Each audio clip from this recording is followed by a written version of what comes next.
Specific defence എന്ന് പറയുന്നത് രോഗാണുവിനെ പ്രത്യേകം തിരിച്ചറിഞ്ഞ് നശിപ്പിക്കുന്ന രീതിയാണ്. സോ ആ സ്പെസിഫിക് ഡിഫൻസ് കൺട്രോൾ ചെയ്യുന്നത് ലിംഫോസൈറ്റുകളാണെന്ന് നമ്മൾ പറഞ്ഞിട്ടുണ്ട്. സോ ലിംഫോസൈറ്റിനാണ് രോഗാണുക്കളെ പ്രത്യേകം തിരിച്ചറിഞ്ഞ് നശിപ്പിക്കാനുള്ള കഴിവുള്ളത്. ആ ഡിഫൻസിനെയാണ് നമ്മൾ സ്പെസിഫിക് ഡിഫൻസ് അഥവാ പ്രത്യേക പ്രതിരോധം എന്ന് വിളിക്കുന്നത്. ഓക്കെ, അപ്പൊ ഈ സ്പെസിഫിക് ഡിഫൻസ് നടത്തുന്ന ലിംഫോസൈറ്റുകൾ എന്ന് പറയുമ്പോൾ അതൊരു ശ്വേതരക്തമാണ്, WBC ആണെന്ന് നമുക്കറിയാം. ഇതിൽ നമ്മൾ അറിഞ്ഞിരിക്കേണ്ട കാര്യം എന്താണെന്ന് ചോദിച്ചു കഴിഞ്ഞാൽ എല്ലാ ലിംഫോസൈറ്റുകളും ഉണ്ടാകുന്നത് അസ്ഥിമജ്ജയിൽ വെച്ചിട്ടാണ്. All the lymphocytes are produced by bone marrow. So അസ്ഥിമജ്ജയാണ് എല്ലാ ലിംഫോസൈറ്റുകളെയും ഉണ്ടാക്കുന്നത്. പക്ഷെ ലിംഫോസൈറ്റിന്റെ വളർച്ച പൂർത്തീകരിക്കുന്നത് വ്യത്യസ്ത ഭാഗങ്ങളിലാണ്. ചില ലിംഫോസൈറ്റുകൾ അസ്ഥിമജ്ജയിൽ ഉണ്ടായി അസ്ഥിമജ്ജയിൽ വെച്ച് തന്നെ വളർച്ച പൂർത്തീകരിക്കും. അത്തരം ലിംഫോസൈറ്റുകളെ വിളിക്കുന്ന പേരാണ് B lymphocytes. Okay, so B stand for bone marrow. എന്നാൽ ചില ലിംഫോസൈറ്റുകൾ ബോൺ മാരോ അല്ലെങ്കിൽ അസ്ഥിമജ്ജയിൽ ഉണ്ടായി അതിന്റെ വളർച്ച പൂർത്തീകരിക്കുന്നത് തൈമസ് ഗ്രന്ഥിയിൽ വെച്ചിട്ടാണ്. അത്തരം ലിംഫോസൈറ്റുകളെ വിളിക്കുന്ന പേരാണ് ടി ലിംഫോസൈറ്റ്. T stand for thymus. Clear? Specific defence control ചെയ്യുന്നത് ബി ലിംഫോസൈറ്റുകളാണ്. ക്ലിയർ?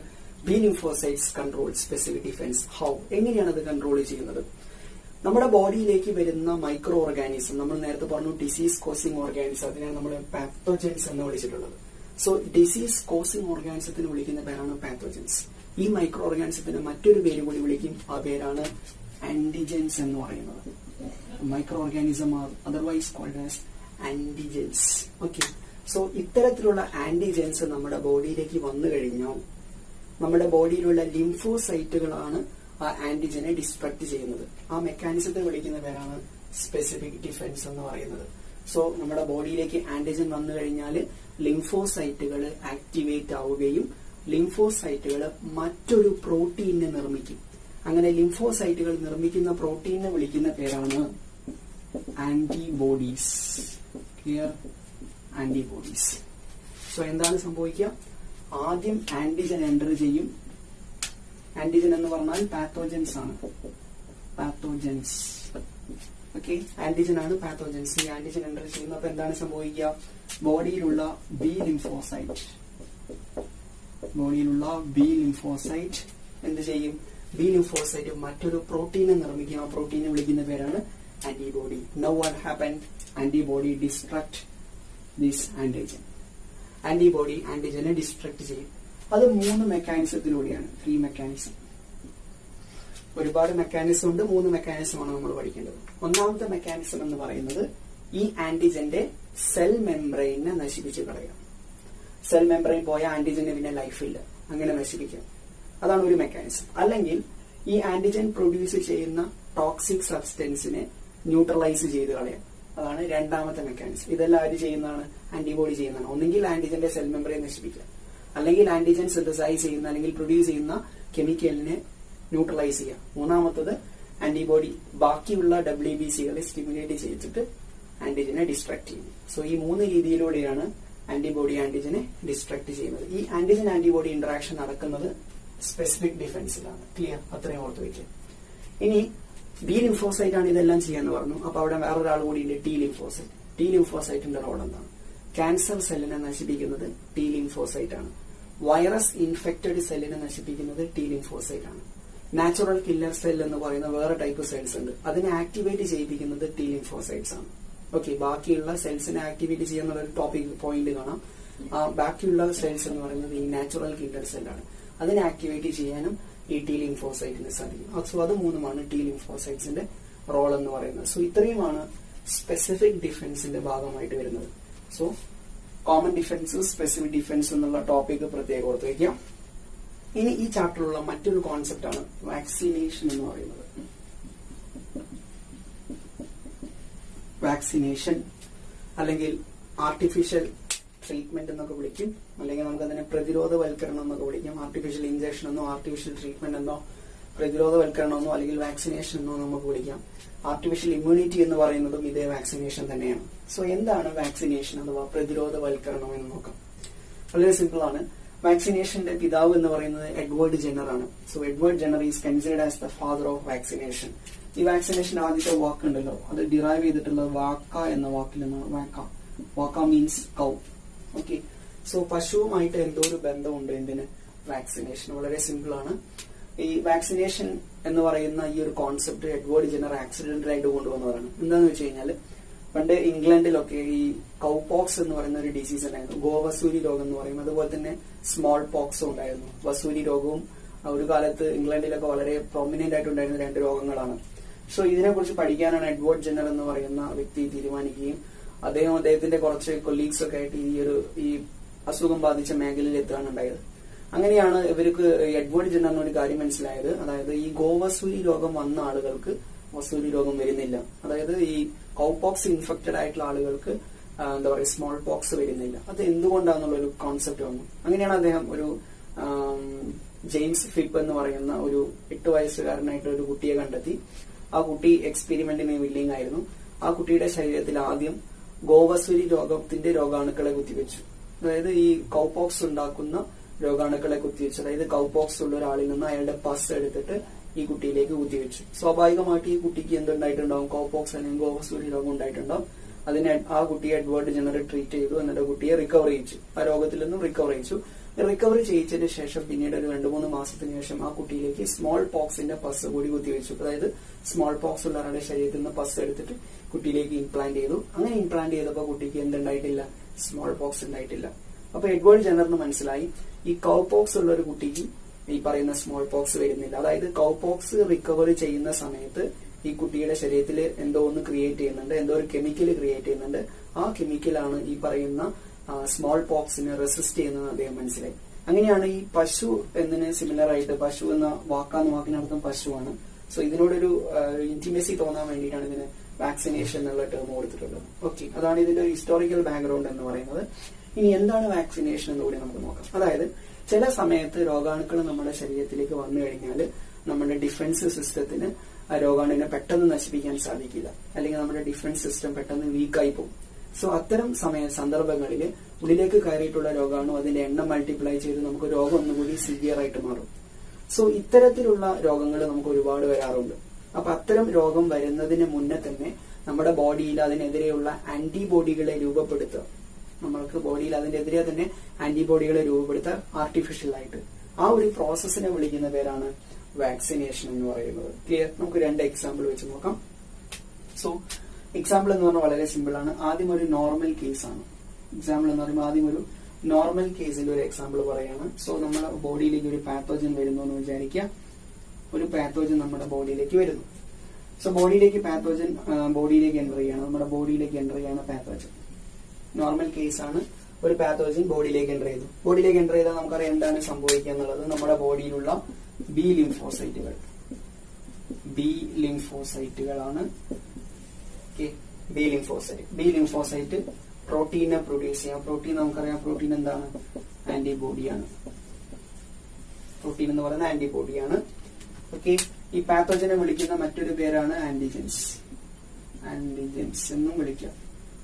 എന്താ സംഭവിക്കുക നമുക്കറിയാം. എന്താ സംഭവിക്കുക, ഈ ഉണ്ടായിട്ടുള്ള ആന്റിബോഡി ഈ ആന്റിജനെ ഡിസ്ട്രക്ട് ചെയ്യും. 3 രീതികളൊക്കെ നമ്മൾ പഠിച്ചിട്ടുണ്ട്. ഇതാണ് നോർമൽ ആയിട്ട് ഒരാളുടെ ബോഡിയിൽ സംഭവിക്കുക. പാത്തോജൻ അല്ലെങ്കിൽ ആന്റിജൻ എൻ്റർ ചെയ്യുന്നു, ബി ലിംഫോസൈറ്റ് ആക്റ്റീവ് ആവുന്നു, ആന്റിബോഡി പ്രൊഡ്യൂസ് ചെയ്യുന്നു, ആന്റിബോഡി ആന്റിജനെ ഡിസ്ട്രക്ട് ചെയ്യുന്നു. No problem. ഇനി ചില കേസ് ഉണ്ട്, ചില കണ്ടീഷൻസ് ഉണ്ട്. അപ്പോൾ ഒരു കേസ് 1 നോക്കാം. ഒരു വേറൊരു കേസാണ് കേസ് 1. ബോഡിയിലേക്ക് ആന്റിജൻ വരുന്നു. ആന്റിജൻ വരുന്നു എന്ന് വിചാരിക്കാം. ആന്റിജൻ ബോഡിയിലേക്ക് എൻ്റർ ചെയ്തിട്ടുണ്ട്. Antigen enter to body. പക്ഷേ ഇവിടെ എന്താ സംഭവിക്കുക എന്ന് വെച്ച് കഴിഞ്ഞാൽ ബി ലിംഫോസൈറ്റ് ഉണ്ട്. ബി ലിംഫോസൈറ്റ് ആണ്. ക്ലിയർ? പക്ഷേ ഈ ബി ലിംഫോസൈറ്റിന് ഈ ആന്റിജനെ മനസ്സിലാക്കാൻ പറ്റുന്നില്ല എന്ന് വിചാരിക്കുക. ബി ലിംഫോസൈറ്റ് കാണ്ട് റെക്കഗ്നൈസ് ദിസ് ആന്റിജൻ. അങ്ങനെ ബി ലിംഫോസൈറ്റിന് ആന്റിജനെ മനസ്സിലാക്കാൻ പറ്റിയിട്ടില്ലെങ്കിൽ ദേ നെവർ പ്രൊഡ്യൂസ് ആന്റിബോഡി. അവരെന്ത് പ്രൊഡ്യൂസ് ചെയ്യില്ല? ആന്റിബോഡി പ്രൊഡ്യൂസ് ചെയ്യില്ല. ഇത്തരം കേസിൽ എന്താണ് സംഭവിക്കുക? ഈ ആന്റിജൻ നമ്മുടെ ബോഡിയിൽ വന്നിട്ടുണ്ട്, അത് മൾട്ടിപ്ലൈ ചെയ്ത് നമുക്ക് രോഗം ഉണ്ടാവും. സോ ഇങ്ങനെ ഒരു സാഹചര്യം ഉണ്ടാകുമ്പോൾ നമ്മൾ എന്താ ചെയ്യുക? ഈ ആന്റിജൻ വരുന്നതിന് മുന്നേ നമ്മുടെ ബോഡിയിൽ എന്തുണ്ടാക്കും? ആന്റിബോഡി ഉണ്ടാക്കും. ആ പ്രോസസ്സിനെയാണ് നമ്മൾ എന്ത് വിളിക്കുക? Vaccination. So vaccination is an artificial antibody implantation എന്നാ പറയാം. ആർട്ടിഫിഷ്യൽ ആയിട്ട് നമ്മൾ എന്തിനെ ഉണ്ടാക്കുകയാണ്? ആന്റിബോഡിയെ ഉണ്ടാക്കുകയാണ്. സോ അതെങ്ങനെയാണ് നമ്മൾ ഉണ്ടാക്കുക എന്ന് കൂടി നോക്കാം. ഈ ഒരു കേസ് തന്നെ നോക്കാം. ഈ ഒരു കേസിൽ നമ്മൾ എങ്ങനെയാണ് ഉണ്ടാക്കുക? ഈ ആന്റിജൻ അല്ലെങ്കിൽ ആന്റിജൻ ബോഡിയിലേക്ക് വരുന്നതിന് മുന്നേ നമ്മൾ എന്ത് ചെയ്യും? ഒരു ആന്റിജനെ നമ്മൾ ഉണ്ടാക്കിയെടുക്കും. ഈ ആന്റിജൻ നമ്മുടെ ബോഡിയിലേക്ക് വരുന്നതിന് മുന്നേ നമ്മൾ എന്ത് ചെയ്യും? ഈ ആന്റിജനോട് സമാനമായിട്ടുള്ള മറ്റൊരു ആന്റിജൻ ഉണ്ടാക്കും. അങ്ങനെ വാക്സിനേഷന് വേണ്ടി നമ്മൾ ഉണ്ടാക്കുന്ന കെമിക്കൽസിനെ വിളിക്കുന്ന പേരാണ് വാക്സിൻസ്. ക്ലിയർ? അപ്പൊ ഇവിടെ ഈ ഒരു കേസിൽ എന്താ സംഭവിക്കാൻ നോക്കി? ആന്റിജൻ ബോഡിയിലേക്ക് വന്നു, ബോഡിക്ക് ആന്റിജനെ മനസ്സിലായിട്ടില്ല. അപ്പൊ നമ്മൾ എന്താണ് ഈ ഒരു പ്രോസസ്സിൽ നമ്മൾ എന്താണ് ആദ്യം ചെയ്യാൻ നോക്കുക? നമ്മളൊരു ആന്റിജനെ ആർട്ടിഫിഷ്യൽ ആയിട്ട് ഉണ്ടാക്കുന്നു. ഒരു ആന്റിജനെ നമ്മൾ ആർട്ടിഫിഷ്യൽ ആയിട്ട് ഉണ്ടാക്കും. ചില കെമിക്കൽസ് ഉപയോഗിച്ചിട്ട് നമ്മളൊരു ആന്റിജനെ ഉണ്ടാക്കും. അങ്ങനെ വാക്സിനേഷന് വേണ്ടി നമ്മൾ ഉണ്ടാക്കുന്ന കെമിക്കൽ അല്ലെങ്കിൽ ആന്റിജനെ വിളിക്കുന്ന പേരാണ് വാക്സിൻസ്. ഈ വാക്സിൻസിനെ നമ്മൾ ഇൻട്രൊഡ്യൂസ് ചെയ്യും. ആന്റിജൻ ആയിട്ട് നമ്മുടെ ബോഡിയിലേക്ക് ഇൻട്രൊഡ്യൂസ് ചെയ്യും. ഇപ്പൊ എന്താ സംഭവിക്കുക? ആന്റിജൻ ആയിട്ട് ഇത് നമ്മുടെ ബോഡിയിലേക്ക് വന്നിട്ടുണ്ടാവും. ബി ലിംഫോസൈറ്റ് പതിയെ പതിയെ ആന്റിബോഡികളെ പ്രൊഡ്യൂസ് ചെയ്യും. ആർക്കെതിരെ? ഈ ആന്റിജനെതിരെ. എന്നിട്ട് ഈ ആന്റിബോഡി എന്ത് ചെയ്യും? ഈ ആന്റിജനെ ഡിസ്ട്രക്ട് ചെയ്യും. ബാക്കിയുള്ള ആന്റിബോഡി അവിടെ സ്റ്റോർ ചെയ്ത് വെക്കും. പിന്നീട് എപ്പോഴെങ്കിലും ഈ ഒറിജിനൽ ആന്റിജൻ വന്നാൽ ഈ ആന്റിബോഡി അതിനെന്ത് ചെയ്യും? ഡിസ്ട്രക്ട് ചെയ്യും. സോ ഈ രീതിയിലാണ് വാക്സിനേഷൻ എന്ന് പറയുന്ന മെക്കാനിസം നടക്കുന്നത്. സോ ഇവിടെ നമ്മൾ പറഞ്ഞു ആന്റിജൻ ആയിട്ട് നമ്മൾ യൂസ് ചെയ്യുന്ന കെമിക്കൽസിനെ വിളിക്കുന്ന പേരാണ് വാക്സിൻസ്.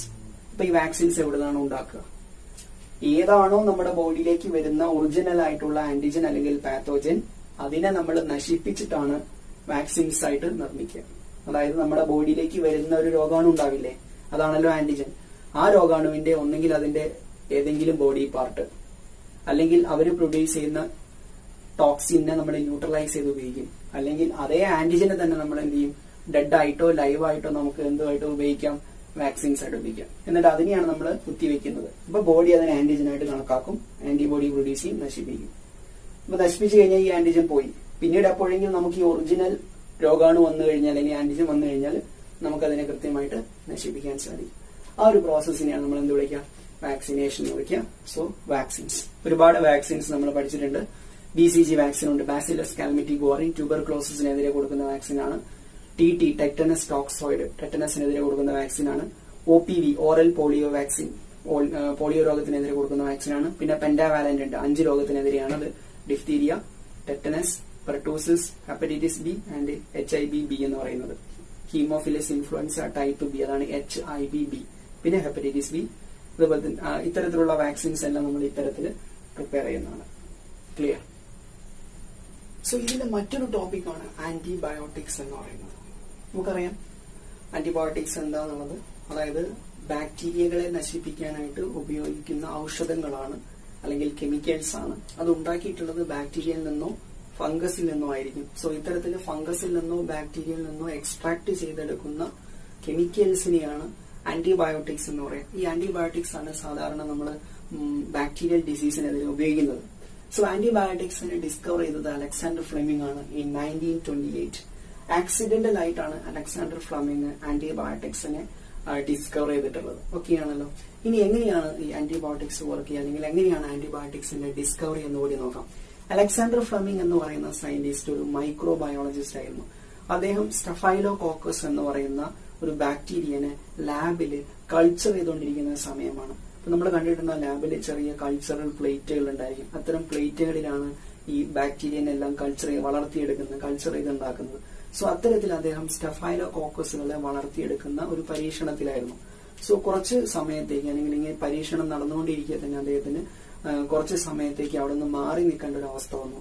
സോ അദ്ദേഹം എന്താ ചെയ്തതെന്ന് വെച്ച് കഴിഞ്ഞാല് ഈ വളർത്തിയെടുത്തിട്ടുള്ള സ്റ്റഫൈലോകോക്കസ് അടങ്ങിയിട്ടുള്ള ഈ വാച്ച് ഗ്ലാസിനെ അല്ലെങ്കിൽ പെട്രി ഡിഷിനെ അദ്ദേഹം സേഫ് ആയിട്ട് ഒരു വലിയ ബോക്സിന്റെ ഉള്ളിലൊക്കെ ആക്കി സേഫ് ആയിട്ട് ലാബിന്റെ ഉള്ളിൽ വെച്ചിട്ടാണ് അദ്ദേഹത്തിന്റെ ആവശ്യത്തിനായിട്ട് പോയത്.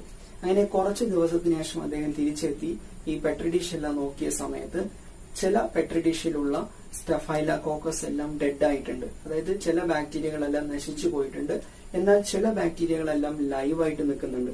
സോ സ്വാഭാവികമായിട്ടും അദ്ദേഹം ആലോചിച്ചിട്ടുണ്ടാവും ഇതെങ്ങനെ സംഭവിച്ചു. കാരണം എല്ലാം ഒരേ അറ്റ്മോസ്ഫിയറിലാണ്, ഒരേ സ്ഥലത്താണ് വെച്ചിട്ടുള്ളത്. പക്ഷെ കുറച്ചെണ്ണം ചത്തുപോയിട്ടുണ്ട് അല്ലെങ്കിൽ ഡെഡ് ആയിട്ടുണ്ട്, ബാക്കി എണ്ണം ലൈവായിട്ടുണ്ട്. സോ ഇതിനെക്കുറിച്ച് കൂടുതലായിട്ട് ശ്രദ്ധിച്ചപ്പോഴാണ് അദ്ദേഹത്തിന് മനസ്സിലായത് നശിച്ചിട്ടുള്ള സ്റ്റഫൈലോകോക്കസ് ഡെഡ് ആയിട്ടുള്ള പെട്രി ഡിഷിലെല്ലാം ഒരു ഫംഗൽ ഇൻഫെക്ഷൻ ഉണ്ടായിരുന്നു. അതായത് ചെറിയ ചെറിയ കറുത്ത പാടുകൾ, ഫംഗസിന്റെ ഒരു അറ്റാക്ക് ഉണ്ടായിരുന്നു. സോ അദ്ദേഹം ആ ഫംഗസ് ഏതാന്ന് ട്രൈ ചെയ്ത് നോക്കിയപ്പോൾ ആ ഫംഗസിന് അദ്ദേഹം മനസ്സിലായി അത് പെനിസിലിയം നോട്ടേറ്റം എന്ന് പറയുന്ന ഫംഗസ് ആണ്. എന്നാൽ ബാക്കി ഈ സ്റ്റഫൈലോകോക്കസ് ലൈവായിട്ടുള്ള ജീവനോടെ ഈ സ്റ്റഫൈലോകോക്കസ് ഉള്ള പെട്രി ഡിഷിലൊന്നും ഈ പെനിസിലിയം നോട്ടേറ്റം എന്ന് പറയുന്ന ഫംഗസിന്റെ ഇൻഫെക്ഷൻ ഇല്ല. പിന്നീട് അദ്ദേഹം എന്ത് ചെയ്തു, ഈ ഇൻഫെക്ട് ചെയ്ത ഭാഗത്ത് നിന്നും ഈ പെനിസിലിയം നോട്ടേറ്റം എന്ന് പറയുന്ന ഫംഗസിനെ എടുത്ത് നോൺ ഇൻഫെക്റ്റഡ് ആയിട്ടുള്ള സ്റ്റഫൈലോകോക്കസിലേക്ക് കൊടുത്തു. കുറച്ച് സമയം നിരീക്ഷിച്ചപ്പോൾ അതിലും സ്റ്റഫൈലോകോക്കസിന്റെ ഡെത്ത് കാണാൻ സാധിച്ചു. സോ ഇതിൽ നിന്ന് അദ്ദേഹത്തിന് മനസ്സിലായി പെനിസിലിയം നോട്ടേറ്റം എന്ന് പറയുന്ന ഫംഗസിൽ നിന്നും ചില കെമിക്കൽസ് ഉണ്ടാകുന്നുണ്ട്. ആ കെമിക്കൽസ് ആണ് ഈ സ്റ്റഫൈലോകോക്കസ് എന്ന ബാക്ടീരിയനെ നശിപ്പിക്കുന്നത്. സോ ഈ ഒരു കോൺസെപ്റ്റിൽ നിന്നാണ് ആന്റിബയോട്ടിക്സ് എന്ന് പറയുന്ന ഒരു കോൺസെപ്റ്റ് വരുന്നത്. അതായത് ഈ ഫംഗസ് അതുപോലെ തന്നെ ബാക്ടീരിയ എന്നിവയിൽ നിന്നും ചില കെമിക്കൽസ് ഉണ്ടാക്കിയിട്ട് ആ കെമിക്കൽസ് ബാക്ടീരിയക്കെതിരെ ഉപയോഗിക്കുക. ആ രീതിയാണ് ആന്റിബയോട്ടിക്സ് എന്ന് പറയുന്നത്. അത് പെനിസിലിയം നോട്ടേറ്റത്തിൽ നിന്ന് കണ്ടുപിടിച്ചത് കൊണ്ടാണ് ആദ്യത്തെ ആന്റിബയോട്ടിക്സിനെ പെനിസിലിൻ എന്ന് വിളിക്കുന്നത്. ഇത് നമുക്ക് ഒരുപാട് ആന്റിബയോട്ടിക്സ് അവൈലബിൾ ആണ്. ടെട്രാസൈക്ലിൻ ഉണ്ട്, മോക്സിലിൻ ഉണ്ട്, ആംപിസിലിൻ ഉണ്ട്. ഇങ്ങനെ ഒരുപാട് ടൈപ്പ് ആന്റിബയോട്ടിക്സ് നമുക്ക് അവൈലബിൾ ആണ്. പക്ഷെ എക്സാമിൽ ചോദിക്കുന്ന ഒരു ചോദ്യം എന്താണെന്ന് വെച്ച് കഴിഞ്ഞാൽ, സ്ഥിരമായിട്ടുള്ള ആന്റിബയോട്ടിക്സിന്റെ യൂസേജ് നല്ലതാണോ? നമ്മളൊരു ഡോക്ടറുടെ അടുത്ത് ഏതെങ്കിലും ടൈപ്പ് ബാക്ടീരിയൽ ഡിസീസിന് പോയി കഴിഞ്ഞാൽ നമുക്കതിൽ ആന്റിബയോട്ടിക്സ് തീർച്ചയായിട്ടും എഴുതി തരും. പക്ഷെ ആന്റിബയോട്ടിക്സിന്റെ ഡോസ് വളരെ കുറവായിരിക്കും. എന്തുകൊണ്ടാണ് അത് കൂടുതൽ എഴുതി തരാത്തത്? ഒരിക്കലും ആന്റിബയോട്ടിക്സ് നമുക്ക് കൂടുതൽ എഴുതി തരില്ല. കാരണം ആന്റിബയോട്ടിക്സ് നമ്മൾ കൂടുതലായിട്ട് കഴിച്ചാൽ നമ്മുടെ ബോഡിയിലുള്ള ബാക്ടീരിയ അതിനെതിരെ ഇമ്മ്യൂണിറ്റി അറ്റൈൻ ചെയ്യും, അല്ലെങ്കിൽ റെസിസ്റ്റൻസ് അറ്റൈൻ ചെയ്യും. പിന്നീട് നമുക്ക് ആ ബാക്ടീരിയനെ ഡിസ്ട്രക്ട് ചെയ്യാൻ സാധിക്കില്ല. രണ്ടാമത്തെ കാര്യം, ആന്റിബയോട്ടിക്സിന് സ്പെസിഫിസിറ്റി കുറവാണ്. നമ്മുടെ ബോഡിയിലുള്ള യൂസ്ഫുൾ ബാക്ടീരിയനെയും അത് ഡിസ്ട്രക്ട് ചെയ്യും. മൂന്നാമത്തെ കാര്യം എന്ന് പറയുന്നത്, ആന്റിബയോട്ടിക്സ് നമ്മൾ കൂടുതലായി യൂസ് ചെയ്താൽ നമ്മുടെ ബോഡിയിലുള്ള വൈറ്റമിൻസ് അതുപോലെ തന്നെ മിനറൽസ് ഇതിന്റെയൊക്കെ അളവ് കുറയാൻ തുടങ്ങും. സോ ഈ 3 കണ്ടീഷൻ കൊണ്ടാണ് നമ്മൾ regular usage of antibiotics is not good for health എന്ന് പറയുന്നത്. ക്ലിയർ? ഈ ചാപ്റ്ററിലുള്ള മറ്റൊരു കോൺസെപ്റ്റ് ആണ്, ഏറ്റവും പ്രധാനപ്പെട്ട ഒരു കോൺസെപ്റ്റ് ആണ് ബ്ലഡ് ഗ്രൂപ്പിംഗ് എന്ന് പറയുന്നത്. ഏറ്റവും ഇമ്പോർട്ടന്റ് ആണ് ബ്ലഡ് ഗ്രൂപ്പിംഗ്. ബ്ലഡ് ഗ്രൂപ്പിംഗ് നമുക്ക് അറിയാവുന്ന ഒരു കോൺസെപ്റ്റ് തന്നെയാണ്. ബ്ലഡിനെ കുറിച്ച് നമുക്ക് കൃത്യമായിട്ടുള്ള ധാരണയുണ്ട്. ബ്ലഡ് ഗ്രൂപ്പിംഗിൽ നമുക്ക് ഒരുപാട് ക്രൈറ്റീരിയാസ് ഉണ്ട്. നോർമലായിട്ട് നമുക്കറിയാം 18-നും 60 വയസ്സിനും ഇടയിലുള്ള ആളുകളാണ് ബ്ലഡ് ഡൊണേറ്റ് ചെയ്യാൻ ഏബിൾ ആയിട്ടുള്ള ആളുകൾ. 18-ന് താഴെയുള്ള ആളുകൾ ഇമ്മച്ചുവർ ബ്ലഡ് എന്നുള്ള കോൺസെപ്റ്റും അതേപോലെ തന്നെ ബ്ലഡ് കണ്ടന്റ് കുറവ് എന്നുള്ള കോൺസെപ്റ്റും വെച്ചിട്ടാണ് അത് ബ്ലഡ് ഡൊണേഷന് പറ്റില്ല എന്ന് പറയുന്നത്. എന്നാൽ 60 വയസ്സിന് മുകളിലാണെങ്കിൽ you know that some kind of disease may be അതുപോലെ തന്നെ ബ്ലഡിന്റെ കൗണ്ട് കുറയാൻ തുടങ്ങും. അതൊക്കെ കൊണ്ടാണ് അവർക്കും ബ്ലഡ് ഡൊണേഷന് സാധിക്കില്ല എന്ന് പറയുന്നത്.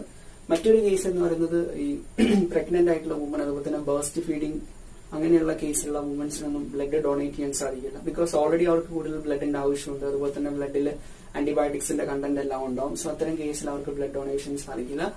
ഒരു ബ്ലഡ് ഡൊണേഷൻ കൊണ്ട് നമുക്ക് ഡോണർക്ക് പ്രത്യേകിച്ച് യാതൊരു പ്രശ്നമില്ല. നമുക്ക് ഞാൻ ബ്ലഡ് കൊടുക്കുകയാണെങ്കിൽ എന്റെ ബ്ലഡ് പ്യൂരിഫൈ ചെയ്യും. സോ എനിക്കത് ബെനിഫിറ്റ് ആണ്. എനിക്ക് യാതൊരു തരത്തിലുള്ള പ്രോബ്ലം ഫിസിക്കൽ പ്രോബ്ലം ഉണ്ടാവുന്നില്ല. So blood donation is very good for donor എന്ന് നമുക്ക് പറയാം.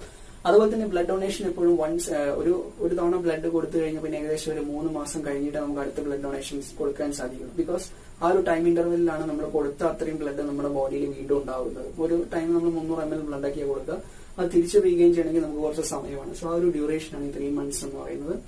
അതുപോലെ തന്നെ ഈ റെഗുലർ ആയിട്ട് എന്തെങ്കിലും കമ്മ്യൂണിക്കബിൾ ഡിസീസിന് മരുന്ന് കുടിക്കുന്ന ആളുകൾക്കും ഇതുപോലെ തന്നെ ബ്ലഡ് ഡൊണേഷൻ പോസിബിൾ അല്ല. സോ ഇത്തരമാണ് ബ്ലഡ് ഡൊണേഷന്റെ ക്രൈറ്റീരിയാസ് എന്ന് പറയുന്നത്. നമുക്ക് നേരിട്ട് ബ്ലഡ് ഡൊണേഷനിലേക്ക് വരാം. നമ്മുടെ ബ്ലഡ് ഡൊണേഷൻ അല്ലെങ്കിൽ നമ്മുടെ ബ്ലഡ് ഗ്രൂപ്പിംഗ് എന്ന് പറയുന്നത് ABO ബ്ലഡ് ഗ്രൂപ്പിംഗ് ആണ്. ABO blood grouping. സോ ഇതാണ് നമ്മുടെ ബ്ലഡ് ഗ്രൂപ്പിംഗ് എന്ന് പറയുന്നത്. ABO ടൈപ്പ് ബ്ലഡ് ഗ്രൂപ്പിംഗ് ആണ് നമ്മുടെ ബ്ലഡ് ഗ്രൂപ്പിംഗ് എന്ന് പറയുന്നത്. ബ്ലഡ് ഗ്രൂപ്പിംഗിന്റെ ഫാദർ എന്ന് പറയുന്നത് കാൾ ലാൻഡ്സ്റ്റൈനർ ആണ്. ABO ബ്ലഡ് ഗ്രൂപ്പിംഗ് എല്ലാം പ്രപ്പോസ് ചെയ്തത് കാൾ ലാൻഡ്സ്റ്റൈനർ ആണ്.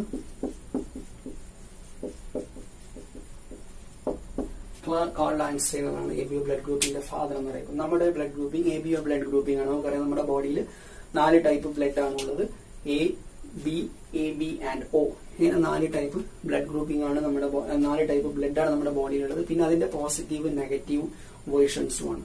സോ എന്താണ് ഈ ബ്ലഡ് ഗ്രൂപ്പിംഗിന്റെ പ്രിൻസിപ്പിൾ എന്നുള്ളതാണ് നമ്മൾ ഈ ഒരു കോൺസെപ്റ്റിൽ പഠിക്കുന്നത്. അപ്പോൾ അത് എന്താന്ന് വെച്ച് കഴിഞ്ഞാൽ നമ്മുടെ ബോഡിയിൽ RBC ഉണ്ട്. RBC നമുക്കറിയാം, റെഡ് ബ്ലഡ് സെല്ലിനെയാണ് നമ്മൾ RBC എന്ന് വിളിക്കാം. ഈ RBC ഒരു സെല്ലായതുകൊണ്ട് തന്നെ ഈ RBCന്റെ സെൽ മെംബ്രെയിന്റെ പുറത്ത് ചില പ്രോട്ടീൻസ് ഉണ്ട്. ഓക്കെ, RBCയുടെ സെൽ മെംബ്രെയിന്റെ പുറത്താണ് ഈ പ്രോട്ടീൻസ് കാണുന്നത്. ഇത്തരം പ്രോട്ടീൻസിനെ വിളിക്കുന്ന പേരാണ് ആന്റിജൻസ്. ഓക്കെ, ആന്റിജൻസ് എന്നാണ് അതിനെ വിളിക്കുക. സോ RBCയുടെ സെൽ മെംബ്രെയിന്റെ പുറത്ത് കാണുന്ന പ്രോട്ടീൻസ് ആണ് ആന്റിജൻസ്. 2 ടൈപ്പ് പ്രോട്ടീൻസ് ആണ് ഉള്ളത്. ഒന്ന് ആന്റിജൻ A ആണ്, മറ്റേത് ആന്റിജൻ B ആണ്. സോ RBCയുടെ സെൽ മെംബ്രെയിന്റെ പുറത്ത് 2 ടൈപ്പ് പ്രോട്ടീൻസ് ആണ് കാണുന്നത്. Such proteins are called antigens. ഒന്ന് ആന്റിജൻ A ആണ്, മറ്റേത് ആന്റിജൻ B ആണ്. ഈ ആന്റിജൻ ആണ് ബ്ലഡ് ഗ്രൂപ്പിംഗിന്റെ നെയിം തീരുമാനിക്കുന്നത്. ഓക്കെ, ഇപ്പൊ നോക്കാം. ഒരാളുടെ ബ്ലഡ് ഗ്രൂപ്പ് നമ്മൾ ഇവിടെ എഴുതാണ്. Blood group 4 type blood group ആണുള്ളത്. A, B, AB and O. So ഇവിടെ നമ്മൾ ആന്റിജൻ എഴുതാണ്. ആന്റിജൻ എവിടെയാണെന്ന് നമുക്ക് മനസ്സിലായിട്ടുണ്ട്. RBC അരുണ രക്താണുവിന്റെ പ്ലാസ്മ സ്ഥലത്തിന് പുറത്ത് കാണുന്ന പ്രോട്ടീൻസിനെയാണ് ആന്റിജൻ എന്ന് വിളിക്കുക. 2 ടൈപ്പ് ആന്റിജൻ ഉള്ളത്, എയും ബിയും. ഈ ആന്റിജൻ ആണ് ഒരാളുടെ ബ്ലഡ് ഗ്രൂപ്പിന് പേര് തീരുമാനിക്കുന്നത്. സോ ആന്റിജൻ A ആണ് പ്രസന്റ് എങ്കിൽ ആ ഗ്രൂപ്പിനെ A ഗ്രൂപ്പ് എന്ന് വിളിക്കും. ആന്റിജൻ B ആണ് ഉള്ളതെങ്കിൽ B ഗ്രൂപ്പ് എന്ന് വിളിക്കും. 2 ആന്റിജനും ഉണ്ടെങ്കിൽ AB ഗ്രൂപ്പ് എന്ന് വിളിക്കും. 2 ആന്റിജനും ഇല്ലെങ്കിൽ 0 ഗ്രൂപ്പ് അല്ലെങ്കിൽ O ഗ്രൂപ്പ് എന്ന് വിളിക്കും. സോ പ്രസൻസ് ഓഫ് ആന്റിജൻ ആണ് ബ്ലഡ് ഗ്രൂപ്പിംഗിന്റെ പേര് അല്ലെങ്കിൽ ഏത് ബ്ലഡ് ഗ്രൂപ്പ് ആണെന്ന് തീരുമാനിക്കുന്നത് ആന്റിജൻ ആണ്. ഇപ്പൊ ഒരാളുടെ ബോഡിയിൽ A എന്ന് പറയുന്ന ആന്റിജൻ ആണ് ഉള്ളതെങ്കിൽ A ഗ്രൂപ്പ്, B എന്ന് പറയുന്ന ആന്റിജൻ ആണ് ഉള്ളതെങ്കിൽ B ഗ്രൂപ്പ്. 2 ആന്റിജനും ഉണ്ടെങ്കിൽ AB ഗ്രൂപ്പ്, ആന്റിജൻ ഒന്നും ഇല്ലെങ്കിൽ 0 ഗ്രൂപ്പ് അല്ലെങ്കിൽ O ഗ്രൂപ്പ് എന്ന് പറയും. ക്ലിയർ? അപ്പൊ അതാണ് ആന്റിജന്റെ കേസ് എന്ന് പറയുന്നത്. ഇതുകൂടാതെ മറ്റൊരു ആന്റിജൻ കൂടി ഈ പറയുന്ന RBCയിലുണ്ട്. ആ ആന്റിജനെ വിളിക്കുന്ന പേരാണ് ആന്റിജൻ D. ആന്റിജൻ D എന്ന് പറയും, അല്ലെങ്കിൽ RH ഫാക്ടർ എന്ന് വിളിക്കും. സോ A എന്ന് പറയുന്ന ആന്റിജൻ ഉണ്ട്, B എന്ന് പറയുന്ന ആന്റിജൻ ഉണ്ട്, അതുപോലെ തന്നെ D എന്ന് പറയുന്ന മറ്റൊരു ആന്റിജൻ കൂടിയുണ്ട്. D എന്ന് പറയുന്ന ആന്റിജന്റെ മറ്റൊരു പേരാണ് RH ഫാക്ടർ എന്ന് പറയും. ആന്റിജൻ D ഉണ്ടെങ്കിൽ പോസിറ്റീവ് ഗ്രൂപ്പാണ്, ആന്റിജൻ D ഇല്ലെങ്കിൽ നെഗറ്റീവ് ഗ്രൂപ്പാണ്. സോ പോസിറ്റീവ് നെഗറ്റീവ് തീരുമാനിക്കുന്നത് ആന്റിജൻ D ആണ്. ക്ലിയർ ആണല്ലോ? സോ ഇതാണ് ബ്ലഡ് ഗ്രൂപ്പിംഗിന്റെ പേര് കൊടുക്കുന്നത്. പക്ഷെ നമ്മളിവിടെ പഠിക്കുന്നത് ബ്ലഡ് ഗ്രൂപ്പിംഗ് മാത്രമല്ല, ബ്ലഡിന്റെ ട്രാൻസ്ഫ്യൂഷൻ കൂടിയാണ്. അതായത് ബ്ലഡ് ആർക്കൊക്കെ കൊടുക്കാം, ആർക്കൊക്കെ റിസീവ് ചെയ്യാം, അത്തരം കോൺസെപ്റ്റും കൂടി നമ്മൾ ഇതിൽ പഠിക്കുന്നുണ്ട്. സോ ഇങ്ങനെ ബ്ലഡ് ട്രാൻസ്ഫ്യൂഷന്റെ സമയത്ത് നമ്മൾ ആന്റിജനെ മാത്രം നോക്കിയാൽ പോരാ, മറ്റൊരാളെ കൂടി പരിഗണിക്കണം. അതിനെയാണ് നമ്മൾ ആന്റിബോഡി എന്ന് വിളിക്കുക. ആന്റിബോഡി. ഓക്കെ, പക്ഷെ ആന്റിബോഡി കാണുന്നത് എവിടെയാണ്? പ്ലാസ്മയിലാണ്. പ്ലാസ്മയിലാണ് ആന്റിബോഡി കാണുന്നത്. ക്ലിയർ? അപ്പൊ 2 ടൈപ്പ് ആന്റിബോഡി ആണുള്ളത് പ്ലാസ്മയിലുള്ളത്. ഒന്ന് ആന്റിബോഡി A, മറ്റേത് ആന്റിബോഡി B. ക്ലിയർ? അപ്പൊ 2 ടൈപ്പ് ആന്റിബോഡി ഉണ്ട്. ആന്റിബോഡി എന്ന് പറഞ്ഞാൽ ആക്ച്വലി പ്രോട്ടീൻസ് ആണ്. പ്ലാസ്മയിൽ കാണുന്ന പ്രോട്ടീൻസ് ആണ് ആന്റിബോഡി. RBCയിൽ കാണുന്ന പ്രോട്ടീൻസ് ആണ് ആന്റിജൻ എങ്കിൽ പ്ലാസ്മയിൽ കാണുന്ന പ്രോട്ടീൻസ് ആണ് ആന്റിബോഡീസ്. 2 ആന്റിജൻ ആണ് RBCയിലുള്ളത്, ആന്റിജൻ Aയും Bയും. അതുപോലെ തന്നെ പ്ലാസ്മയിൽ 2 ആന്റിബോഡീസ് ആണുള്ളത്, ആന്റിബോഡി Aയും Bയും. ഇനി നമ്മൾ ഓർക്കേണ്ട കാര്യം, സെയിം ആന്റിജനും സെയിം ആന്റിബോഡിയും ഒരു കാരണവശാലും ഒരു ബ്ലഡ് ഗ്രൂപ്പിൽ ഉണ്ടാവില്ല. സെയിം ആന്റിജനും സെയിം ആന്റിബോഡിയും സെയിം ബ്ലഡ് ഗ്രൂപ്പിൽ ഉണ്ടാവില്ല. സോ ഇവിടെ ആന്റിജൻ A ഉണ്ടെങ്കിൽ അവിടെ ആന്റിബോഡി A ഉണ്ടാവില്ല, ഇവിടെയുള്ള ആന്റിബോഡി B ആയിരിക്കും. ഇവിടെ B ആന്റിജൻ ആണെങ്കിൽ ഇവിടെയുള്ള ആന്റിബോഡി A ആയിരിക്കും. ഇവിടെ Aയും Bയും ഉണ്ട്, അതുകൊണ്ട് ഇവിടെ ആന്റിബോഡി ഇല്ല. ഇവിടെ ആന്റിജൻ ഇല്ല, അതുകൊണ്ട് ഇവിടെ ആന്റിബോഡി Aയും Bയും ഉണ്ടാവും. സോ ഇതാണ് ബ്ലഡ് ഗ്രൂപ്പിംഗിന്റെ കോൺസെപ്റ്റ് എന്ന് പറയുന്നത്. പേര് തീരുമാനിക്കുന്നത് ആന്റിജൻ ആണ്. ബ്ലഡ് ഡൊണേഷന്റെ സമയത്ത് അല്ലെങ്കിൽ ട്രാൻസ്ഫ്യൂഷന്റെ സമയത്ത് നമ്മൾ ആന്റിബോഡികളെ കൂടി കൺസിഡർ ചെയ്യേണ്ടതുണ്ട്. ക്ലിയർ? ട്രാൻസ്ഫ്യൂഷൻ എങ്ങനെയാണ് നടക്കാൻ നോക്കാം. സോ ഇതൊക്കെ നമുക്ക് അറിയാവുന്നതാണ്. Blood group A B O ഉണ്ട്, അതുപോലെ തന്നെ ആന്റിജൻ A B ഉണ്ട്, അതുപോലെ തന്നെ ആന്റിബോഡി ഉണ്ട്. ഇവിടെ ബ്ലഡ് ട്രാൻസ്ഫ്യൂഷന്റെ സമയത്ത് നമ്മൾ ഓർക്കേണ്ട ഒരു കാര്യം എന്താണെന്ന് വെച്ച് കഴിഞ്ഞാൽ, സോ ഇത് ഒരാളാണെന്ന് വിചാരിക്കുക, ഒരു A ഗ്രൂപ്പുള്ള ഒരാളാണ്. ഓക്കെ, ഇയാളുടെ ബ്ലഡ് ഗ്രൂപ്പ് എന്ന് പറയുന്നത് A ഗ്രൂപ്പാണ്. A ഗ്രൂപ്പ് രക്തമുള്ള ഒരാളാണ്. ഇയാളിൽ കാണുന്ന ആന്റിജൻ A ആണെന്ന് നമുക്കറിയാം, ആന്റിബോഡി B ആണെന്ന് നമുക്കറിയാം. ക്ലിയർ? സോ A ഗ്രൂപ്പ് രക്തമുള്ള ഒരാളാണ്. A ഗ്രൂപ്പ് എന്ന് പറയുന്ന ഗ്രൂപ്പിൽ A എന്ന് പറയുന്ന ആന്റിജൻ ഉണ്ട്, B എന്ന് പറയുന്ന ആന്റിബോഡി ഉണ്ട്. ഈ ഒരു രക്തഗ്രൂപ്പുള്ള ഇയാളുടെ ശരീരത്തിലേക്ക് A ഗ്രൂപ്പ് അല്ലെങ്കിൽ A എന്ന് പറയുന്ന ആന്റിജൻ അല്ലാത്ത വേറെ ഏത് ആന്റിജൻ വന്നു കഴിഞ്ഞാലും ഇയാളുടെ ബോഡി അതിനെ റെസിസ്റ്റ് ചെയ്യും. അതായത് ഇപ്പൊ ഇയാളുടെ ശരീരത്തിലേക്ക് B എന്ന് പറയുന്ന ഒരു ആന്റിജൻ വന്നാൽ പ്രശ്നമാണ്. അതുപോലെ തന്നെ 2 ആന്റിജനിലുള്ളൂ, എയും ബിയും മാത്രമേ ഉള്ളൂ. സോ ബി എന്ന് പറയുന്ന ആന്റിജൻ ഇയാളുടെ ബോഡിയിലേക്ക് വന്നു കഴിഞ്ഞാൽ പ്രശ്നമാണ്. ഇയാളുടെ ബോഡിയിലുള്ള ഡിഫൻസ് സിസ്റ്റം ഈ ആന്റിജനെ അറ്റാക്ക് ചെയ്ത് അതിനെ ഡിസ്ട്രക്ട് ചെയ്യും. അതുകൊണ്ട് ഇയാളുടെ ശരീരത്തിലേക്ക് ഒരു കാരണവശാലും ബി എന്ന് പറയുന്ന ആന്റിജൻ വരാൻ പാടില്ല. എ എന്ന് പറയുന്ന ആന്റിജൻ വന്നു കഴിഞ്ഞാൽ കുഴപ്പമില്ല, നോ പ്രോബ്ലം. കാരണം ഇയാളുടെ ബോഡിയിലെ ആന്റിജൻ എ ആണ്, വരുന്നതും എ ആണ്, നോ പ്രോബ്ലം. പക്ഷെ ഇയാളുടെ ബോഡിയിലല്ലാത്ത വേറൊരു ആന്റിജൻ, അതിനെ നമ്മൾ ഫോറിൻ ആന്റിജൻ എന്നൊക്കെ വിളിക്കുക, ഫോറിൻ ആന്റിജൻ ഇയാളുടെ ബോഡിയിലേക്ക് വന്നു കഴിഞ്ഞാൽ ഇയാളുടെ ബോഡിയിലുള്ള ഇമ്മ്യൂൺ സിസ്റ്റം ആ ആന്റിജനെ ഡിസ്ട്രക്ട് ചെയ്യും. അതുകൊണ്ട് ഇത്തരത്തിലുള്ള ഒരു ട്രാൻസ്ഫ്യൂഷൻ നടക്കില്ല. അപ്പൊ ഇതിൽ നമ്മൾ ഓർക്കേണ്ടത് ഡോണറിന്റെ ആന്റിജനും റെസിപ്പിയന്റിന്റെ ആന്റിബോഡിയും ഒരു കാരണവശാലും ഒന്നാവാൻ പാടില്ല. ഓക്കെ, ഡോണർ എന്ന് പറഞ്ഞാൽ കൊടുക്കുന്ന ആളാണ്, റെസിപ്പിയൻ എന്ന് പറഞ്ഞാൽ സ്വീകരിക്കുന്ന ആളാണ്. കൊടുക്കുന്ന ആളുടെ ആന്റിജനും സ്വീകരിക്കുന്ന ആളുടെ ആന്റിബോഡിയും ഒരു കാരണവശാലും ഒന്നാവാൻ പാടില്ല. അങ്ങനെ ഒന്നായി കഴിഞ്ഞാൽ ഇമ്മ്യൂൺ സിസ്റ്റം അല്ലെങ്കിൽ പ്രതിരോധ പ്രവർത്തനം ആക്ടിവേറ്റഡ് ആവും, ആ ആന്റിജനെ ഡിസ്ട്രക്ട് ചെയ്യും, ബ്ലഡ് ക്ലോട്ട് ഫോർമേഷൻ നടക്കും. അതുകൊണ്ട് ഇത് ഓർത്ത് വെക്കുക, ഡോണറുടെ ആന്റിജനും റെസിപ്പിയന്റിന്റെ ആന്റിബോഡിയും ഒന്നാവാൻ പാടില്ല. നമുക്കൊരു ചെറിയ എക്സാമ്പിൾ കൂടി നോക്കാം. ഒരു ചെറിയ എക്സാമ്പിൾ നോക്കാം.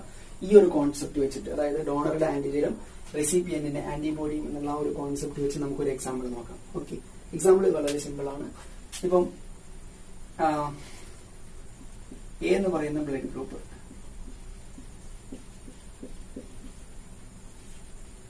എ എന്ന് പറയുന്ന ഒരു ബ്ലഡ് ഗ്രൂപ്പ്, ഇയാൾ ഇവിടെ ഡോണറാണ്.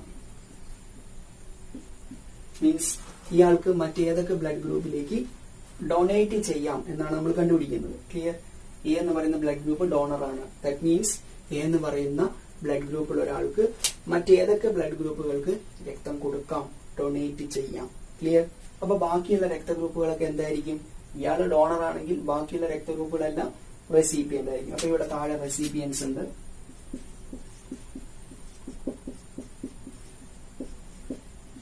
താഴെ റെസിപ്പിയൻസ് ഉണ്ട്. ഏതൊക്കെ ഗ്രൂപ്പാണുള്ളത്? എ ഗ്രൂപ്പ് ഉണ്ട് റെസിപ്പിയന്റ് ആയിട്ട്, ബി ഗ്രൂപ്പ് ഉണ്ട്, എ ബി ഗ്രൂപ്പ് ഉണ്ട്, ഒ ഗ്രൂപ്പ് ഉണ്ട്. A group, B group and A B group and O group. ഇതെല്ലാം റെസിപ്പിയന്റ് ആണെന്ന് വിചാരിക്കും. ഇതെല്ലാം റെസിപ്പിയന്റ് ആണ്. അപ്പൊ നമ്മൾ കണ്ടുപിടിക്കുന്നത് എ ഗ്രൂപ്പുള്ള ഒരാൾക്ക് മറ്റേതൊക്കെ ഗ്രൂപ്പുകൾക്ക് ഡൊണേറ്റ് ചെയ്യാം എന്നാണ് നമ്മൾ കണ്ടുപിടിക്കുന്നത്. സോ എ ഗ്രൂപ്പ് അവിടുത്തെ ഡോണറാണ്, ബാക്കിയെല്ലാം റെസിപ്പിയന്റ് ആണ്. ഇനി നമ്മുടെ തിയറി നോക്കാം. ഡോണർ ആണെങ്കിൽ നമ്മൾ എന്ത് കൺസിഡർ ചെയ്താൽ മതി? ആന്റിജൻ മാത്രം കൺസിഡർ ചെയ്താൽ മതി. സോ എ ഗ്രൂപ്പിലുള്ള ആന്റിജൻ എന്ന് പറയുന്നത് എ ആണ്. ക്ലിയർ?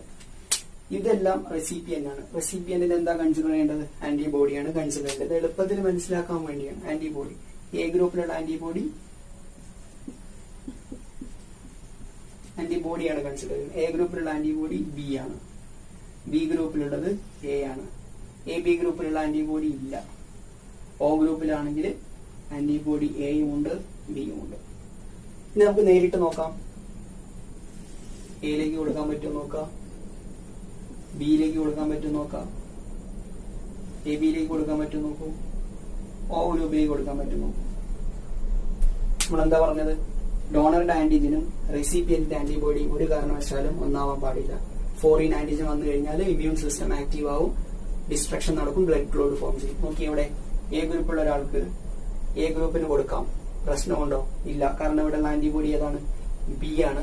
ഇവിടെയുള്ള ആന്റിജൻ എ ആണ്, നോ പ്രോബ്ലം. സോ എ ഗ്രൂപ്പുള്ള ഒരാൾക്ക് എ ഗ്രൂപ്പിന് കൊടുക്കാം. ഓക്കെ, മറ്റൊരു എ ഗ്രൂപ്പുള്ള ഒരാൾക്ക് ബ്ലഡ് കൊടുക്കാം, നോ പ്രോബ്ലം. കാരണം ഇവിടെയുള്ള ആന്റിബോഡി ഏതാണ്? ബി ആണ്, പ്രശ്നമില്ല. ഇനി എ ഗ്രൂപ്പുള്ള ഒരാൾക്ക് ബി ഗ്രൂപ്പിന് കൊടുക്കാൻ പറ്റുമോ നോക്കിയേ. എ ഗ്രൂപ്പുള്ള ഒരാൾക്ക് ബി ഗ്രൂപ്പിന് കൊടുക്കാൻ പറ്റുമോ? പറ്റില്ല. കാരണം ഇവിടെ ആന്റിബോഡി ഏതാണ്? എ ആണ്. ഇവിടെ ആന്റിജൻ ഏതാണ്? എ ആണ്. Same antigen same antibody. എന്താ സംഭവിക്കുക? ബ്ലഡ് ക്ലോട്ട് ഫോം ചെയ്യും. സോ ആർക്ക് കൊടുക്കാൻ പറ്റില്ല? ബിക്ക് കൊടുക്കാൻ പറ്റില്ല. ക്ലിയർ? എ ബിക്ക് കൊടുക്കാൻ പറ്റുമോ നോക്കിയേ. എ ഗ്രൂപ്പിൽ എ ആന്റിജൻ ഉണ്ട്, എ ബി ഗ്രൂപ്പിൽ ആരില്ല? ആന്റിബോഡി ഇല്ല. അതുകൊണ്ട് ഇമ്മ്യൂൺ സിസ്റ്റം എന്തെങ്കിലും പ്രശ്നമുണ്ടോ? ഒരു പ്രശ്നവുമില്ല. അതുകൊണ്ട് ആർക്ക് ധൈര്യമായിട്ട് കൊടുക്കാം? എ ബിക്ക് കൊടുക്കാം. സോ എ ഗ്രൂപ്പിന് കൊടുക്കാം, എ ബിക്കും കൊടുക്കാം, എ ബിക്ക് കൊടുക്കാം, എക്കും കൊടുക്കാം. ഓക്ക് കൊടുക്കാൻ പറ്റുമോ നോക്കിയേ. എ എന്ന് പറയുന്ന ആന്റിജൻ ഉണ്ട്, ഇവിടെ എ എന്ന് പറയുന്ന ആന്റിബോഡി ഉണ്ട്. അതുകൊണ്ട് ആർക്ക് കൊടുക്കാൻ പറ്റില്ല? ഒ ഗ്രൂപ്പിന് കൊടുക്കാൻ പറ്റില്ല. ക്ലിയർ? സോ എ ഗ്രൂപ്പുള്ള ഒരാൾക്ക് എക്കും കൊടുക്കാം, എ ബിക്കും കൊടുക്കാം. ഇത് റെഡിയാണല്ലോ. ഇത്രയേ ഉള്ളൂ. സെയിം ആന്റിജനും സെയിം ആന്റിബോഡിയും വരാൻ പാടില്ല. സിമ്പിൾ ട്രിപ്പാണ്. ഫോറിൻ ആന്റിജൻ ആയിട്ട് വന്നു കഴിഞ്ഞാൽ ഇമ്മ്യൂൺ സിസ്റ്റം ആക്റ്റീവ് ആവും, അതുപോലെ തന്നെ ഡിസ്ട്രക്ഷൻ സംഭവിക്കും, ബ്ലഡ് ക്ലോട്ട് ഫോം ചെയ്യും. ഇത് നമ്മൾ എ ഗ്രൂപ്പിന് ആർക്കൊക്കെ കൊടുക്കാം എന്നാണ് പറഞ്ഞത്. ഇനി നമുക്ക് എ ഗ്രൂപ്പിന് ആരെയൊക്കെ സ്വീകരിക്കാം എന്ന് നോക്കാം. ഏതൊക്കെ ഗ്രൂപ്പിന് നമുക്ക് സ്വീകരിക്കാം? സ്വീകരിക്കേണ്ട സമയത്ത് ഇവരെന്തായിട്ട് മാറും? റെസിപ്പിയന്റ് ആയിട്ട് മാറും. റെസിപ്പിയന്റ് ആണ്. അപ്പൊ ഇവിടെയുള്ള റെസിപ്പിയൻസ് ഒക്കെ എന്തായിരിക്കും? ഡോണർ ആയിരിക്കും.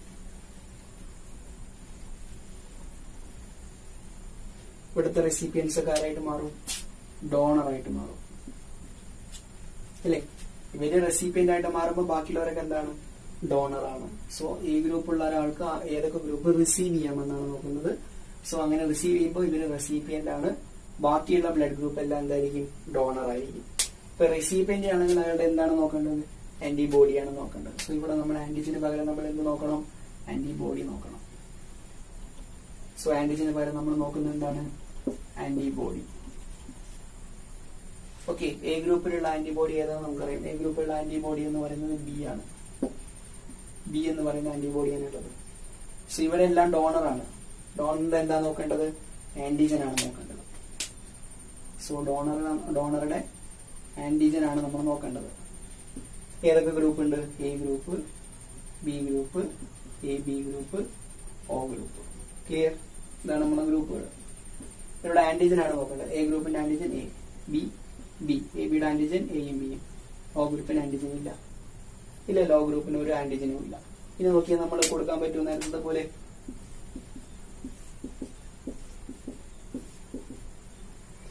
ബി ആണ്, എ ആണ്, നോ പ്രോബ്ലം. അപ്പൊ എ ഗ്രൂപ്പുള്ള ഒരാൾക്ക് റിസീവ് ചെയ്യാമെന്ന് പറയുമ്പോൾ നമ്മൾ ഇങ്ങനത്തെ സൈൻ, ഇങ്ങോട്ട് സൈൻ ഇടും. ഇത് കൊടുക്കുന്നത്, ഇത് റിസീവ് ചെയ്യുന്നത്. എക്ക് കൊടുക്കാം, പ്രശ്നമൊന്നുമില്ല. ബി ബി ബിക്ക് കൊടുക്കാൻ പറ്റുമോ? പറ്റില്ല. എ ബിക്ക് പറ്റുമോ? ബി ബി പറ്റില്ല. ഓക്ക് പറ്റില്ലേ? കാരണം അവിടെ ആരില്ല, ആന്റിജൻ ഒന്നും തന്നെ ഇല്ല. ഓക്ക് പറ്റും. അത്രയേ ഉള്ളൂ. സോ എ ഗ്രൂപ്പുള്ള ഒരാൾക്ക് എക്കും കൊടുക്കാം, എ ബിക്കും കൊടുക്കാം. എ ഗ്രൂപ്പുള്ള ഒരാൾക്ക് എ സ്വീകരിക്കാം, ഒ സ്വീകരിക്കാം. ക്ലിയർ? സോ എല്ലാ ആളുകൾക്കും ഏത് ഗ്രൂപ്പ് സ്വീകരിക്കാൻ പറ്റും? ഒ ഗ്രൂപ്പ് സ്വീകരിക്കാൻ പറ്റും. എല്ലാ ആളുകൾക്കും ആരെ കൊടുക്കാൻ പറ്റും? എ ബി ഗ്രൂപ്പിന് കൊടുക്കാൻ പറ്റും. സോ എല്ലാ ആളുകൾക്കും എ ബി ഗ്രൂപ്പിന് കൊടുക്കാൻ പറ്റും. ഒ ഗ്രൂപ്പ് ആണെങ്കിൽ എല്ലാ ഗ്രൂപ്പിനും എന്ത് ചെയ്യാൻ പറ്റും?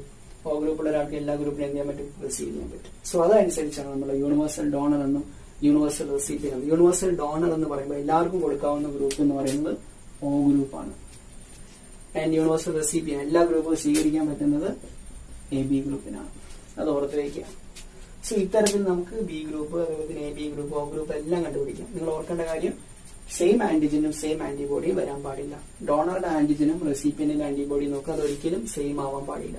അങ്ങനെയുള്ള ഏത് തരത്തിലുള്ള ട്രാൻസ്ലേഷനും പോസിബിൾ ആണ്. സോ ഇത്രയേ ഉള്ളൂ ബ്ലഡ് ഗ്രൂപ്പിംഗിന്റെ കോൺസെപ്റ്റ് എന്ന് പറയുന്നത്. ക്ലിയർ? ഈ ചാപ്റ്ററിന്റെ ഏറ്റവും ലാസ്റ്റ് സെക്ഷൻ എന്ന് പറയുന്നത് പ്ലാന്റ് ഡിഫൻസ് ആണ്. അതായത് സസ്യങ്ങളിൽ കാണുന്ന ഡിഫൻസ് മെക്കാനിസം എന്തൊക്കെയാണ്. ഇപ്പൊ സസ്യങ്ങളിലുള്ള ഡിഫൻസ് ആണ് ഓരോ കാറ്റഗറൈസ് ചെയ്തിട്ടാണ് നമുക്ക് തരിക. അപ്പൊ ആദ്യം നമ്മൾ അതില് സസ്യത്തിന്റെ ഇലകളിൽ കാണുന്ന ഡിഫൻസ് മെക്കാനിസം. ഇപ്പൊ ഇലകളിൽ പ്രധാനമായിട്ടും ക്യൂട്ടിക്കിൾ എന്ന് പറയുന്ന ഒരു കവറിംഗ് ഉണ്ട്. ഏറ്റവും പുറമെയുള്ള ക്യൂട്ടിക്കിൾ എന്ന് പറയുന്ന കവറിംഗ്, അതുപോലെ തന്നെ എപ്പിഡെർമിസ്. ഈ രണ്ട് ഭാഗങ്ങളും മൈക്രോ ഓർഗാനിസം ഉള്ളിലേക്ക് വരുന്നത് തടയും. Cuticle as well as epidermis prevent the entry of germs അല്ലെങ്കിൽ pathogen into the plant body. അതാണ് രണ്ട് ഡിഫൻസ് എന്ന് പറയുന്നത്. ഇനി ഒരു മരത്തിന്റെയൊക്കെ സ്റ്റെം നമ്മൾ നോക്കിക്കഴിഞ്ഞാൽ ഏറ്റവും പുറത്തൊരു നല്ലൊരു കവറിംഗ് ഉണ്ടാവും, വളരെ ഹാർഡ് ആയിട്ടുള്ള ഒരു കവറിംഗ് ഉണ്ടാവും. ആ കവറിങ്ങിനെ വിളിക്കുന്ന പേരാണ് ബാർക്ക് എന്ന് പറയുന്നത്. ഓക്കെ, അതും ഒരു പ്രൊട്ടക്റ്റീവ് മെക്കാനിസം ആണ്. സോ ഈ ശക്തമായിട്ടുള്ള പുറംതൊലി അഥവാ ബാർക്ക് ഉള്ളത് കൊണ്ട് തന്നെ ഇന്റേണൽ പാർട്സ് എല്ലാം പ്രൊട്ടക്റ്റഡ് ആണ്. ഇനി പ്ലാന്റിന്റെ സെല്ലുലാർ ലെവൽ നോക്കുന്ന സമയത്ത് നമുക്കറിയാം, പ്ലാന്റിന്റെ സെൽ എന്ന് പറയുമ്പോൾ വളരെ ഹാർഡ് ആയിട്ടുള്ള സെല്ലാണ്. കാരണം പ്ലാന്റിന് എന്തുണ്ട്? സെൽവാള്, കോശഭിത്തിയുണ്ട്. ഈ സെൽവാള് ഉണ്ടാക്കിയിട്ടുള്ളത് ലിഗ്നിൻ, സ്യൂബെറിൻ, ക്യൂട്ടീൻ എന്ന് പറയുന്ന 3 കെമിക്കൽ കൊണ്ടിട്ടാണ്. അതുകൊണ്ട് തന്നെ സെൽവാൾ വളരെ ഹാർഡായിരിക്കും. സോ സെൽവാളിനെ പെനിട്രേറ്റ് ചെയ്തിട്ട് പാത്തോജൻ ഉള്ളിലേക്ക് വരാൻ സാധിക്കില്ല. ഇനി ഏതെങ്കിലും പാത്തോജൻ സെൽവാളിനെ ബ്രേക്ക് ചെയ്ത് ഉള്ളിലേക്ക് വന്നു കഴിഞ്ഞാൽ പിന്നെ സെൽ മെംബ്രെയിൻ എന്ന് പറയുന്ന ഭാഗമുണ്ട്. ഈ സെൽ മെംബ്രെയിനിൽ ഒരു പോളിസാക്കറൈഡ് ഉണ്ട്. അതിന്റെ പേരാണ് കാലോസ് എന്ന് പറയുന്നത്. അത് ഈ പറയുന്ന മൈക്രോ ഓർഗാനിസത്തിനെ തടയും. സോ ഇതിൽ ഓർക്കേണ്ട കാര്യം, ക്യൂട്ടിക്കിളും എപ്പിഡെർമസും ഇലകളിലുണ്ട് പ്രൊട്ടക്ട് ചെയ്യാനായിട്ട്. സ്റ്റെമ്മിൽ നോക്കിയാൽ ബാർക്കുണ്ട്, സെൽവാളുണ്ട്, ലിഗ്നൈൻ, സുബറിൻ, ക്യൂട്ടീൻ കൊണ്ടുള്ള സെൽവാൾ ഓവർകം ചെയ്ത് ഉള്ളിലേക്ക് വന്നാൽ സെൽ മെംബ്രെയിൻ ഉണ്ട്. സെൽ മെംബ്രെയിനിൽ കാലോസ് എന്ന പോളിസാക്കറൈഡ് ഉണ്ട്. ഡിഫൻസിന് സഹായിക്കും. സോ ഇത്രയുമാണ് സോൾജേഴ്സ് ഓഫ് ഡിഫൻസ് എന്ന് പറയുന്ന ചാപ്റ്ററിലുള്ള പ്രധാന കോൺസെപ്റ്റ് എന്ന് പറയുന്നത്. സോ ഇതിൽ നിങ്ങൾ ഓർക്കേണ്ട കാര്യം, നമ്മൾ ആദ്യം ഡിഫൻസ് എന്താണെന്നുള്ള ഒരു കോൺസെപ്റ്റ് നിങ്ങൾ വ്യക്തമായിട്ട് അറിഞ്ഞിരിക്കണം. അതുപോലെ തന്നെ എന്താണ് പാത്തോജൻ, എന്താണ് കോമൺ ഡിഫൻസ്, എന്താണ് സ്പെസിഫിക് ഡിഫൻസ്. കോമൺ ഡിഫൻസിന് എക്സാമ്പിൾ ആയിട്ട് വരുന്ന ബോഡി കവറിംഗ്സ് ആൻഡ് സെക്രീഷൻ, അതിൽ വരുന്ന സ്കിൻ എങ്ങനെയാണ് ഡിഫൻസിന് സഹായിക്കുക. അതിൽ എപ്പിഡെർമസ് ഉണ്ട്, അതുപോലെ തന്നെ സെബേഷ്യസ് ഗ്ലാൻഡ് ഉണ്ട്, അതുപോലെ തന്നെ സെപ്റ്റ് ഗ്ലാൻഡ് ഉണ്ട്, പിന്നെ മ്യൂക്കസ് മെമ്പറൈൻ ഉണ്ട്, പിന്നെ അതിലെ സെക്രീഷൻസ് ഏതൊക്കെ പാർട്സ് ആണ്, പിന്നെ ബോഡി ഫ്ലൂയിഡ്സ്, അതിൽ ബ്ലഡും ലിംഫിന്റെയും കോൺസെപ്റ്റ് ഓർത്ത് വെക്കാം. പിന്നെ നമ്മൾ അതിൽ പറഞ്ഞിട്ടുള്ളത് സ്പെസിഫിക് ഡിഫൻസ് ആണ്. അതിൽ ബി ലിംഫോസൈറ്റ് എന്താണ്, ടി ലിംഫോസൈറ്റ് എന്താണെന്നുള്ള കോൺസെപ്റ്റ് നിങ്ങൾ പ്രത്യേകം ഓർത്ത് വെക്കാം. ബി ലിംഫോസൈറ്റും ടി ലിംഫോസൈറ്റിന്റെ കോൺസെപ്റ്റ് കഴിഞ്ഞപ്പോൾ നമ്മൾ വാക്സിനേഷൻ എന്നുള്ള മറ്റൊരു കോൺസെപ്റ്റിലേക്ക് പോയി. അപ്പൊ വാക്സിനേഷൻ എന്താണ്, എഡ്വേർഡ് ജെന്നറിന്റെ കോൺസെപ്റ്റ് അറിയാം. എന്താണ് വാക്സിൻ, എങ്ങനെയാണ് വാക്സിൻ ഉണ്ടാക്കുക, വാക്സിൻ എക്സാമ്പിൾ എന്തൊക്കെയാണ്. അതിനിടയിൽ നമ്മൾ ഡിഫൻസീവ് സ്ട്രാറ്റജീസ് പറഞ്ഞിട്ടുണ്ടായിരുന്നു. ആ ഡിഫൻസീവ് സ്ട്രാറ്റജീസ് ഓരോന്നും ഓർക്കുക. ഇൻഫ്ലമേറ്ററി റെസ്പോൺസ് അതിന്റെ സ്റ്റെപ്പുകൾ, അതുപോലെ തന്നെ ഫാഗോസൈറ്റോസിസ് അതിന്റെ സ്റ്റെപ്പുകൾ, അത് ബ്ലഡ് ക്ലോട്ടിംഗ് അതിന്റെ സ്റ്റെപ്പുകൾ, വൂണ്ട് ഹീലിംഗ് അതിന്റെ സ്റ്റെപ്പുകൾ, അതുപോലെ തന്നെ ഫീവർ അതിന്റെ സ്റ്റെപ്പുകൾ.